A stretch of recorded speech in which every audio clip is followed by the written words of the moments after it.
Welcome to Liberty Revealed, the only show where you will learn about all things liberty.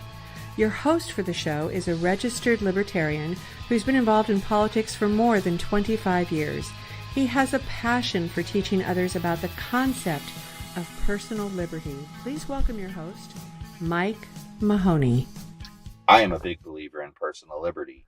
To me, my rights end where your rights begin.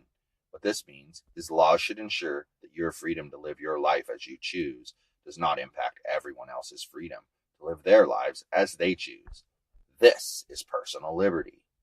If you want to learn more about personal liberty and get more from this show, sign up to receive my 10-page guide on personal liberty entitled Liberty Revealed. You need to fill out a simple form located at yogispodcastnetwork.com/Liberty Revealed. That's YOGIS podcastnetwork.com/Liberty Revealed. Once you read through that ebook, you are guaranteed to be in a position to apply the philosophy of personal liberty. All right, welcome to another episode of Liberty Revealed. I'm Mike Mahoney, your host, and today I have a guest with me from the UK. Damian is a 17-year-old college student. He labels himself a right-winger on most current political issues and shares the stance that I actually love. Facts don't care about your feelings.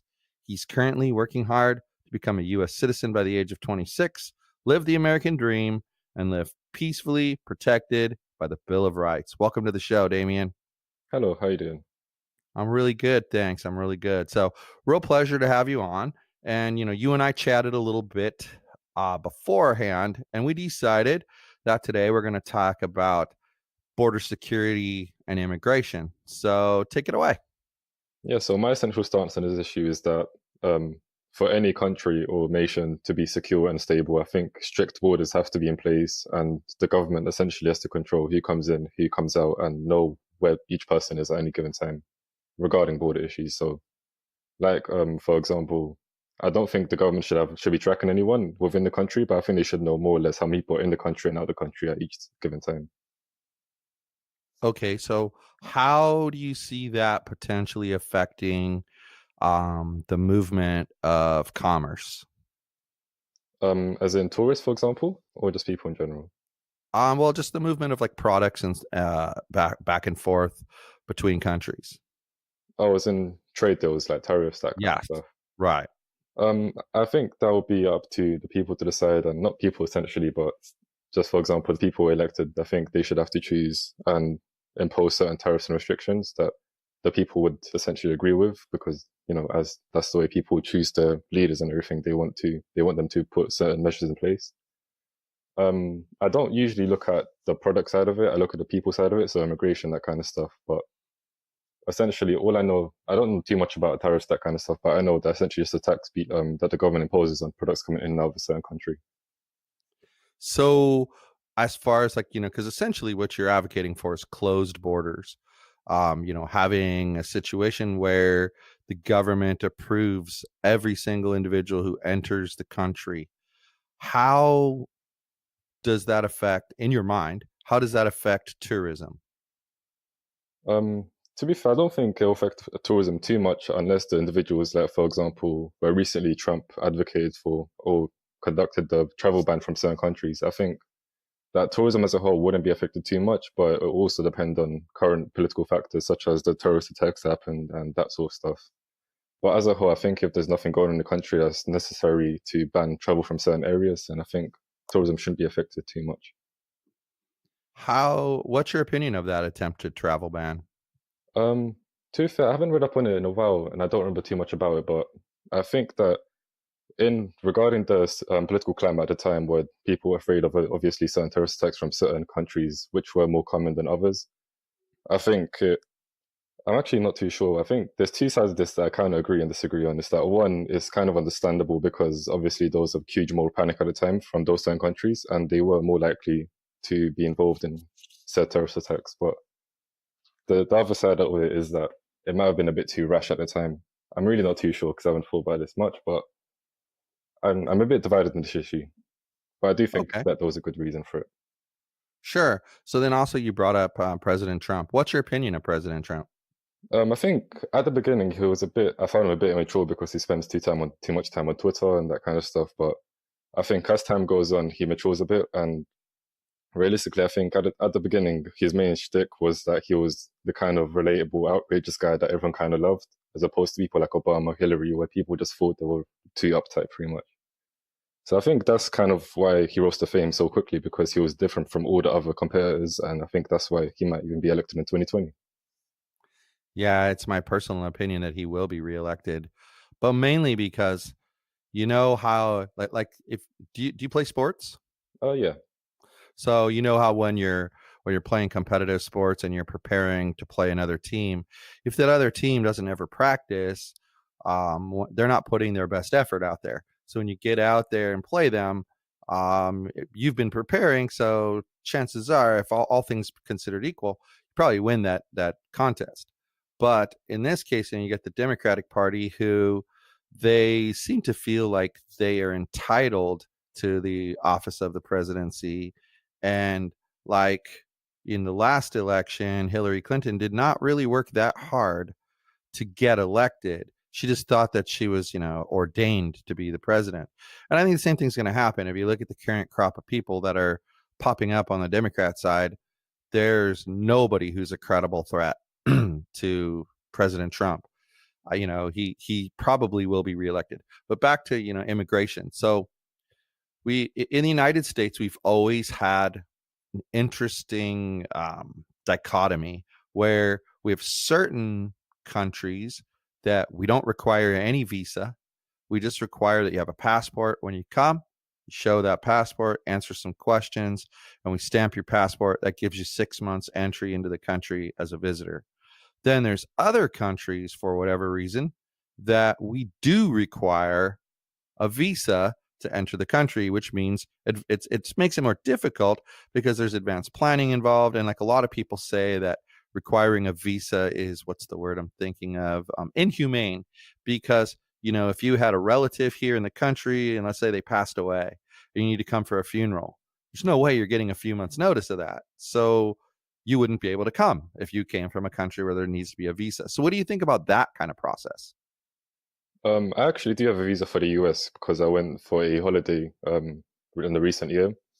So my stance on visas, I think they are necessary. I think because then, like, of course, there are situations like you mentioned with funerals, that kind of things. But I don't think there are that many people that actually go into the US for funerals. If you know what I mean. I think that most people. I don't have any statistics for this, but I'm just assuming based on just the way Sure. things go and that kind of stuff. So I think I'm not sure if it's too common for people to go to the US just for funerals. I think most of the time it's for holidays and that sort of stuff. So I think if you have things like visas in place, that sort of stuff, it will limit certain people because most people sometimes they book holidays on a whim, that kind of thing. I think it discourages people that aren't too sure they want to go to the US. I think it's only for those that are certain that's the place they want to go. Makes sense. So just in general, because we started out talking, you made the comment that for any country, it's important for the government to protect their borders. And I don't disagree with that. I'm more, though, of an open border type of person, but within reason. Like, for instance, how do you feel about, in any country, what if someone wants to go to another country to work? Should that be allowed? Yeah, I do think that should be allowed. Of course, like I think in the US, you guys have a special visa. I think the green card is it that you have the right to work in a country and that kind of stuff. So I do think workers should be permitted to work inside different countries. But I think the part where I don't want people to come in is when for example, you have people coming in trying to take advantage of the welfare system. Like I live in the UK where the NHS is present, which is pretty much just free healthcare for everyone, regardless of your social standing, that kind of thing. And even with my own family in the past and my friends' families, because I'm an immigrant from Poland, I came in when I was 6, and essentially I pretty much found over time identify with US values and British values in general. Well, that's a bit off topic. So yeah, I think a lot of people might come overseas and just to come here and abuse the NHS system. Like I know people have from my friends' families, even my family in some cases, and essentially just stand against that completely. But it depends on the thing on the economic factors and that type of stuff. Well, and there's definitely I've heard people make the argument that they don't agree that the government is trying to keep people from using social services. However, what I always say is it's such a common approach for countries that have like socialized medicine, for instance, where it's paid for, like Canada, Australia, UK. You guys have stricter policies for entering the country, and they tend to ask more questions about whether you're there to work, how long you're planning to stay, etc., than they do coming this way. And I think it's because here you pay for your health care. If you get sick, you go to the doctor, you pay the doctor. It's not paid for by the government. It's not paid for by other people's tax money.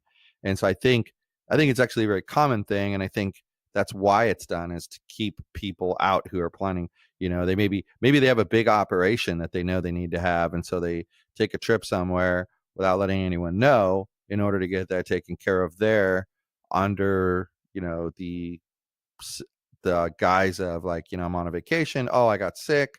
I needed this operation. So, okay. So you believe that people should be allowed to work. Do you think that am I gathering that you're okay with people immigrating so long as it's done in a legal fashion? Yes, of course.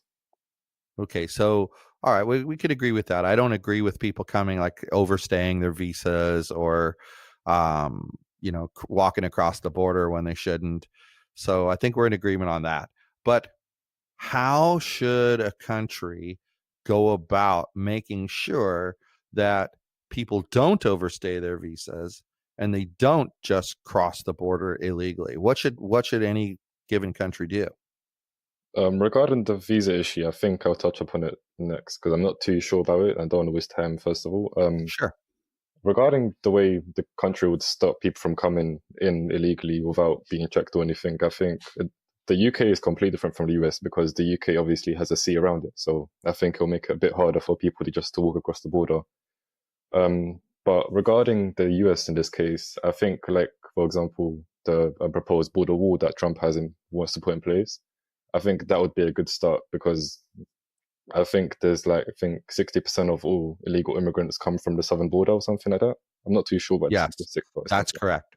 That's correct. It's actually 52%, but it's more than 50%. So yeah. Yes, I think essentially having a physical barrier put in place that will actually deter people and actually stop them from easily being able to walk across the border, that would stop people from illegally migrating as easily as now. Regarding the issue of visas, I'm really not too sure because one, I really can't think of anything at the moment because one thing I did, it was just a thought and I realized how dumb it is. But for example, tracking people that are coming in, but that's just completely wrong in my opinion. You shouldn't be able to track people, that kind of stuff.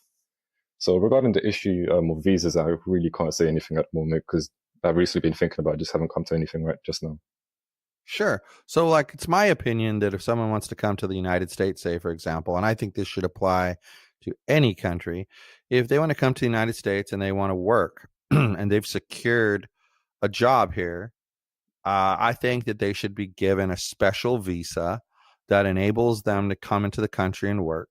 And as long as their employment status is that they're employed, they should be able to stay here.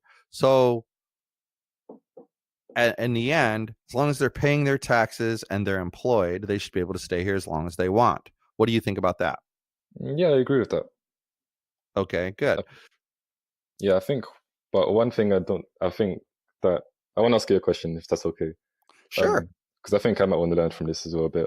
How would you, for example, say someone does overstay their visa, do you have any kind of system to put in place to prevent that from happening or any way of finding them quicker than you currently do?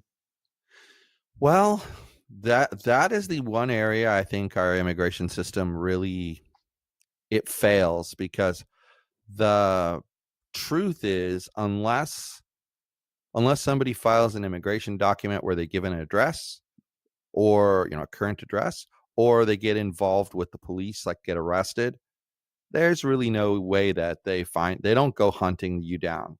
I know, like, for instance, in Australia, if you overstay your visa, they have a thing that triggers, and they have a report of all the people who've overstayed their visa, and they send their immigration officers out looking for those people. Here, we just don't do that. I mean, they claim that they do, but they just don't. So no, to answer your question, there is no system in place to find people who have overstayed their visa. There probably should be, but there isn't. Yeah, fair enough. Yeah, sorry, Karen. So that's why, I think that if you think about this, as long as I actually think that if an employment contract is coming close to ending, I think that the employer should be required to notify the government that, hey, this guy that's here on a work visa is about to have their, position eliminated, or they're quitting or whatever, and let the government know and give them their last known address. Then they should be able to go pick that person up and remove them from the country if that's what they want to do. How do you feel about that? Yeah, actually, I agree with that a lot. How about in instances of there's, of course, the workers' visa? What about just holiday visas that are not related to work in any situation? How would that go on? That one's really difficult because they do ask for addresses where you'll be staying during your time here in the country. But first of all, there's nothing stopping you from lying. I mean, there's also nothing stopping from the plans changing. And they don't do anything about that. It's kind of amazing. I mean, it's interesting. Like, my wife is from Canada, and she went through the immigration process when she came here. And one of the things the immigration lawyer told us, and I find this really intriguing, he said that the system here is set up to be handled one of two ways. You either handle your spousal visa from your own country, or you handle it from within the United States. And he said that while the legal way is to handle it from your own country, he says the right way to handle it is from within the country. And let me explain to you why. If you like, if she went to Canada and if she was in Canada and we were married and she wanted to get her spousal visa approved while she was in Canada, a member of the like U.S. consulate there would interview her, and they would make the decision: yes, she gets her change of status, or no, she doesn't. That is not appealable to an immigration judge. So even they might decide, she wore a purple dress that day and they hate purple, and so they decide not to let her in. Point being, they can use any reason they want to keep her out of the country. Once she's here in the country, though, and she tries to adjust her status, everything is heard by an immigration officer who is under the oversight of the immigration court judges. So if same scenario, doesn't like the purple dress, decides he's not going to let her in, you can appeal it to the immigration judge, and problem solved, because the immigration judge is going to follow the law, not the fact that she's wearing a purple dress. So it's interesting to me that they set it up where you can do it one of two ways, because of course what you're going to want to do is come into the country, have your wedding, and then stay here. But you run the risk, if you don't file your paperwork within 6 months, you run the risk of not being legal, and that has its own set of consequences once you turn in the actual paperwork. And that's how they usually find people, is they'll have overstayed their visa, they'll get married to somebody, and then they'll decide, all right, I need to adjust my status. If there's anything out of the ordinary, the government will come pick them up. I had a cousin who he was from Singapore, and he filed for an adjustment of status, and they actually deported him out of the country for a short period of time and made him complete it out of the country. So, it's interesting how that works. But doing it legally, that's the key for me. I think it just shows respect for where you're going, and it kind of shows people that you want to be a productive member of that society and do things the way that society deems correct. I mean, would you agree with that? Yeah, 100%. So, like, what's the situation? Like, say I wanted to immigrate to the UK. How difficult would that be? I think it would depend on what country you're from that you're trying to come through. Because I think, for example, when I was trying to get a visa to the US, my mum was really stressing because it was easier for British people to get it rather than Polish people. So I think that might be a factor. Mm-hmm. I think it would depend on your intention as well, because For example, if you were just coming here for a holiday, that would be different from if you're trying to work, for example. So yeah, I think it wouldn't be too hard depending on your intentions, if I'm honest. Cool. Because I know, like, if I were to try to immigrate to Canada or even Australia, it's, my gosh, it's crazy. Like, my oldest daughter is engaged to an Australian, and she's trying to get her visa to go to Australia permanently.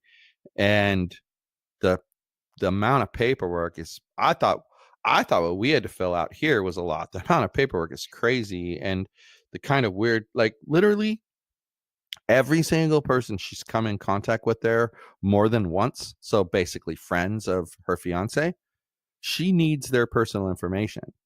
And I suspect that what it's for is, if you don't complete the process, they'll have ways to find you. you know like you asked earlier, is there a system in place? We need that here. How does that work in the UK? Like, what if someone came on a visitor's visa and then just didn't leave when they were supposed to? What would happen next? As far as I'm aware, the police don't do anything.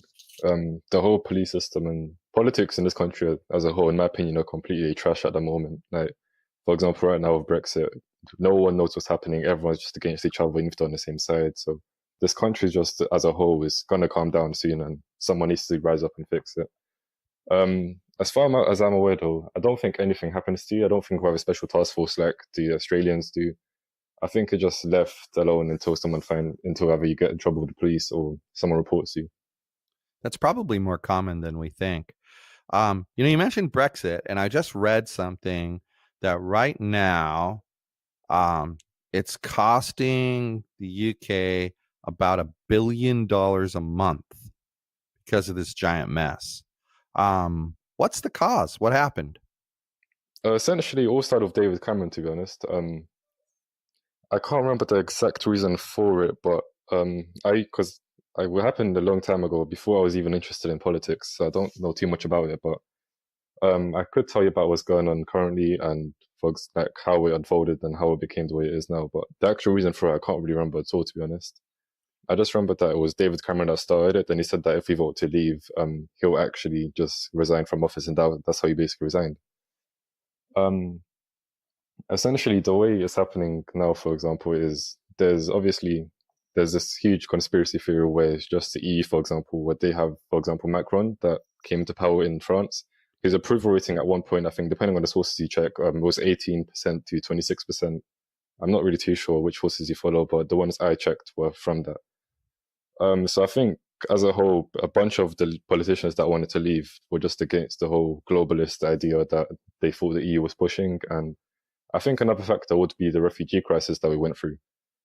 Because, for example, in Scotland and Wales, the two leaders from there, I think the leader from Wales actually said that she wanted Wales to become a safe haven for refugees coming in. And I think that from my experience and from the way I talk to people that voted leave, they don't want those kind of cultures and stuff to come in without being assimilated into this culture. For example, you can see this through, for example, Norway, Sweden, where the two cultures just completely don't agree with each other. They clash. The crime rates have risen in those areas. And I think that's one of the biggest reasons, I think, previously why people wanted to leave. How close of a vote was it? Oh, it was really close. I think the margin was about 45%.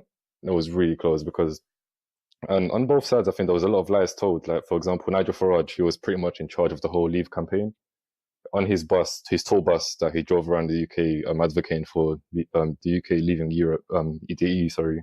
He said that I think 375 million would be given to the EU every month or something like that. Then he said that we'll basically give that to the NHS if we do end up leaving. He ended up saying that, no, I did not say anything like that, although it was stamped literally on his bus. So of course, that's what I mean when I say the political system in the UK is just completely gone down the drain at this point, because both sides are lying. No one's trying to work with each other. Even now, I haven't heard a single person trying to help Theresa May with this whole mess. Everyone's just trying to make it as hard as possible for Theresa May. Because I understand she's not the best political figure. Because I personally, I don't really like her too much because her stances on anything don't seem to be too stable. But at the same time, I don't really see anyone trying to help her. So that's what I think politics should be really about, is because we're leaving whether we like it or not. So I think people should want to help each other to make it as least of an impact as possible. Yeah, that's one of the issues we have in our country as well, is people tend to fight against each other rather than working together. But honestly, if you ask me, it starts with the news media. Like, okay, give you a perfect example. I'm sure you heard that the big old Robert Mueller Russian collusion investigation report has finally been delivered. Yeah, I heard that. Okay, well, prior to all of that, we had all of the news media here claiming that like Donald Trump Jr. was going to get indicted.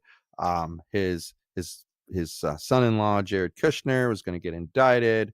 They made all these, we have proof of this and we have proof of that. Then this report comes out and no indictments. So of those people. So did the media lie? Did they stretch the truth? Who knows, right? I mean, but they drive public opinion. And so people who were running around screaming that, oh, Trump needs to go to jail, he did this, he did that. Well, now that there's been this 2-year-long investigation and the report doesn't seem, well, we haven't really heard yet, but my feeling is it's already been 24 hours. If there was something juicy in there, it would have been leaked by now. And the fact that it hasn't tells you that I use this term, I call it a nothing burger. It literally, there's nothing, there's nothing there. And I kind of suspected that from the very beginning. And I mean, yeah, so there was 36 indictments, but they were all over like misuse of our tax laws, like, violating some of our tax laws by doing business with foreign countries, or doing business with foreign countries that were on a list of countries that maybe there were sanctions against them and we weren't, as American citizens, we weren't supposed to do business with them. They were infractions like that. They were not like, oh, you tampered with the election, which is what the investigation was about. So my point is, the media gets the people all riled up, and then the report comes out and they kind of go, oh yeah, but what about this? And they change the topic. And I wonder, like, do you have that same kind of scenario in the UK where the media, like you said, people with with Theresa May, they're not giving her a lot of help. Do you feel like the media maybe is like, pressuring her and kind of changing, what's the word? Changing the attitude of people towards her in a negative way? Yeah, 100%. I'd be confident enough to say that the media are completely against the right wing at this point, or anything that's not completely just like, for example, Jeremy Corbyn. He's pretty much like our version of Bernie Sanders. I think if you're anything other than that, they're completely against you. Like recently, even there was the BBC, which is our sort of main news network for Britain as a whole. There's a guy called Tom Robinson. Are you aware of him? Yes. Yeah, if you want, he's recently posted a documentary where the flagship documentary channel, which is called BBC Panorama, they actually worked with a far left organization to try and make him out to be a sexual offender and all that sort of stuff, where he actually has proof of it, talking to the main guy in charge, where he was saying how he's going to cut certain parts of the videos. He was making homophobic jokes, that kind of stuff. I think that part was a bit exaggerated on his behalf, but yeah, I think that video, that documentary in itself shows the heavy bias the media has, at least in this country, and same could be shown for pretty much the US as well, where you can see that the media really drives the narrative in terms of politics in this kind of scenario. Gives them an awful lot of power.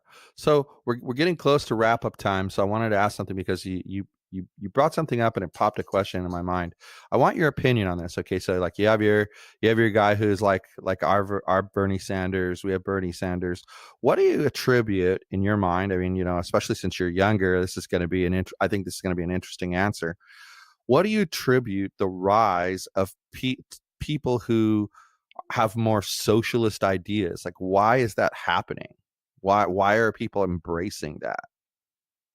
I think people are embracing it because everyone likes free shit, to be honest. Sorry to use that word, but in a nutshell, people like free shit. All my friends in the school, they all want free everything. I want my insurance paid for. I want my healthcare paid for, everything. And as my belief, I don't think that everyone should be given you everything. I think you should earn it.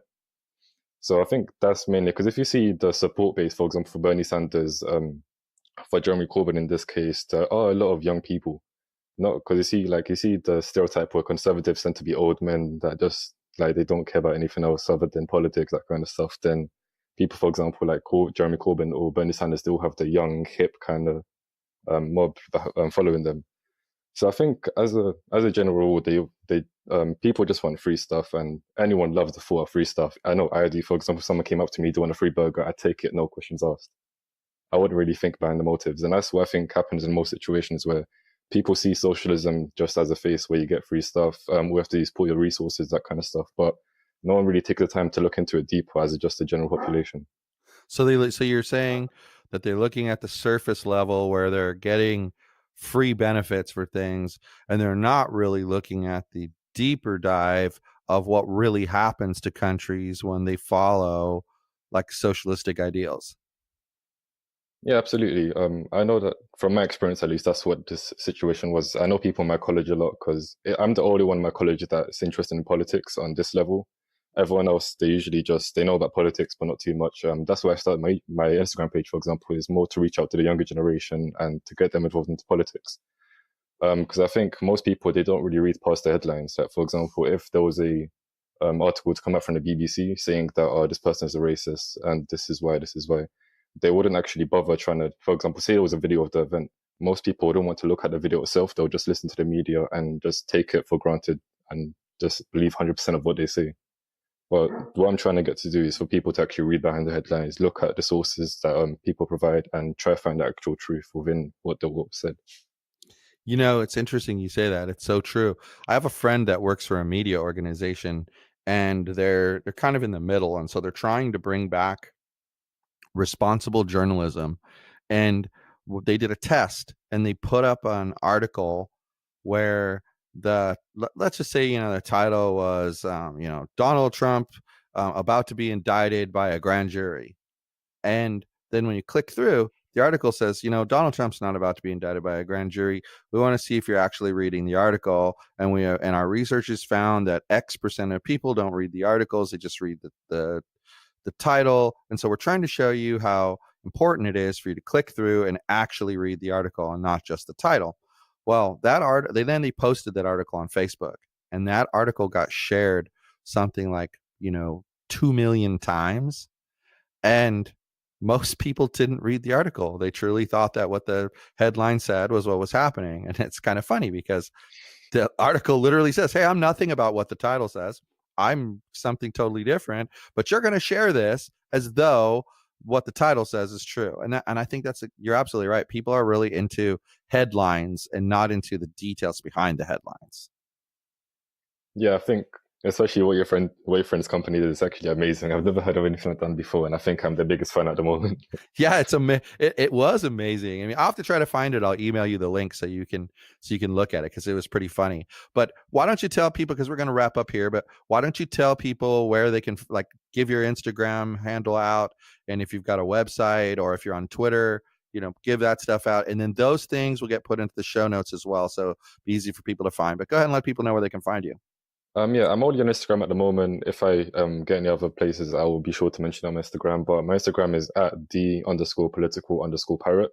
It's more of a meme kind of based website page, where I just talk about current issues and give my opinion on certain topics. Yeah, I actually really like your page a lot. I was glad we could hook up here, but thanks for coming on. And I'm gonna close this down with my usual speech that I give people, which is, this show is called Liberty Revealed for a reason. I'm really into personal liberty, and if you don't know what personal liberty is about, I have a freebie that I give away, and you just go to yogispodcastnetwork.com/Liberty Revealed. There's a little box there to put in your email, click submit, and it'll immediately send you this nice PDF that has a bunch of examples of what is and is not personal liberty and how personal liberty works. So anyway, thanks everybody for listening. I hope you come back next time. This is Mike Mahoney, and this has been Liberty Revealed. Thanks for listening to Liberty Revealed, the show where you learn about all things liberty. Please visit the show's website at yogispodcastnetwork.com/LR, where you can reach out to Mike directly with your questions and comments. Again, that is yogispodcastnetwork.com/LR.